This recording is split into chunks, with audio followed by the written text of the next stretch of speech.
warahmatullahi wabarakatuh. Kami dari kelompok 13 Akan membuat video pembelajaran mengenai sistem imun dan sistem limfatik. Selamat menyaksikan. Halo teman-teman, perkenalkan nama saya Mila Minhatul Maula dengan NIM 128. Halo guys, kenalin saya Azhara Nurjulia dengan NIM 129 dari Rombel Pendidikan Biologi D.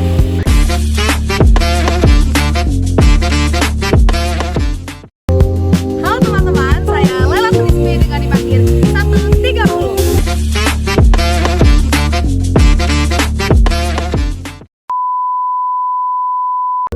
Pergi ke taman lihat kupu-kupu. Cakep! Terbang rendah lalu hinggap di bunga. Cakep! Yuk belajar sistem imun dan limfatik dulu.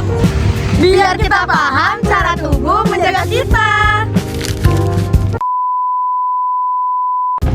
Halo semuanya, seperti yang sudah dijelaskan tadi, pada video pembelajaran kali ini kami akan membahas dua sistem penting yang berperan besar dalam menjaga tubuh kita agar tetap sehat.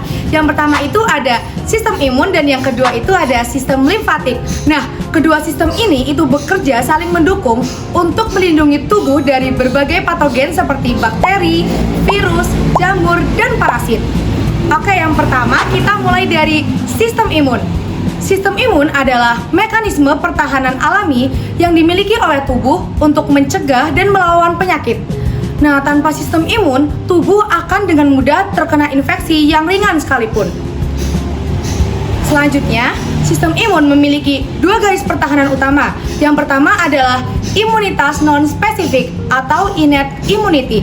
Nah, sistem ini itu bekerja secara cepat dan langsung begitu patogen masuk ke dalam tubuh, tanpa membedakan jenis patogennya.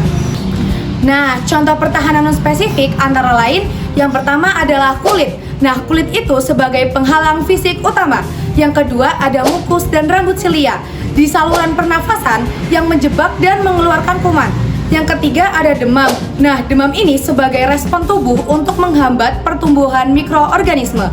Yang keempat ada sel fagosit. Nah, sel fagosit ini seperti makrofag dan neutrofil yang memakan dan menghancurkan patogen secara langsung. Nah, pertahanan ini bekerja otomatis dan menjadi garda terdepan tubuh sebelum respon imun yang lebih spesifik diaktifkan. Selanjutnya akan dibahas mengenai sistem imun yang lebih lanjut oleh teman saya. Nah, jenis pertahanan yang kedua adalah imunitas spesifik atau adaptive immunity. Sistem ini bekerja lebih lambat, tetapi sangat tepat sasaran. Nah, di sini dua imun berperan penting loh. Yang pertama sel T dan sel B. Sel T yang menghancurkan sel tubuh yang terinfeksi dan mengatur respon imun. Sel B yang menghasilkan antibodi untuk mengenali patogen tertentu dan menetralkannya. Nah, ada pun gangguan pada sistem imun yang dapat memicu berbagai penyakit. Contohnya yang pertama ada AIDS atau HIV, yaitu kondisi ketika virus HIV menyerang sel T sehingga tubuh kehilangan kemampuan bertahan dari infeksi.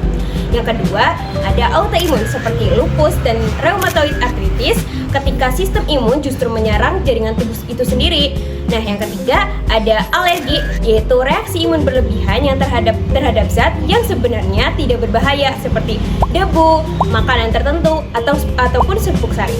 Setelah kita memahami bagaimana sistem imun itu bekerja, kini kita beralih ke sistem yang membantu mengedarkan, menyaring, dan mengaktifkan sel imun, yaitu sistem limfatik. Nah, selanjutnya kita akan membahas mengenai sistem limfatik. Perlu kalian tahu, sistem limfatik adalah pembuluh jaringan, organ, atau cairan limpa yang berfungsi untuk membawa sel imun ke seluruh tubuh dan menyaring patogen. Nah, dalam sistem limfatik ini ada beberapa organ penting. Contohnya yang pertama ada kelenjar getah bening, lalu ada tonsil, ada imus, dan yang terakhir ada limpa. Kelenjar getah bening berfungsi untuk menyaring patogen dan aktivasi sel T dan sel B. Lalu, tonsil berfungsi sebagai untuk menyaring mikroba yang masuk dari makanan dan udara yang kita serap. Selanjutnya ada timus yang berfungsi sebagai tempat pematangan sel T sebelum disalurkan ke seluruh tubuh. Dan yang terakhir, limpa yang berfungsi sebagai penyaring darah dan pembunuh sel darah merah sebelum dialirkan ke seluruh tubuh. Selanjutnya kita akan membahas mengenai gangguan pada kelenjar getah bening. Yang pertama ada lymphadenitis, yaitu peradangan kelenjar getah bening akibat infeksi. Lalu ada lymphedema, yaitu pembengkakan jaringan karena penumpukan cairan limfa. Dan ada elephantiasis, yaitu penyakit akibat infeksi parasit, filaria yang menyumbat pembuluh limfa. Dan yang terakhir ada limfoma, yaitu kanker pada sistem limfatik seperti limfoma Hodgkin dan non-Hodgkin. Nah, ketika tubuh terinfeksi, antigen akan dibawa melalui pembuluh darah menuju ke kelenjar getah bening. Di sana, sel T dan sel B diaktifkan. Inilah sebabnya kelenjar getah bening ini bisa membengkak saat kita sakit karena sistem imun sedang bekerja. Demikian penjelasan mengenai sistem imun dan sistem limfatik. Terima kasih telah menyimak video pembelajaran ini. Semoga bermanfaat bagi kita semua.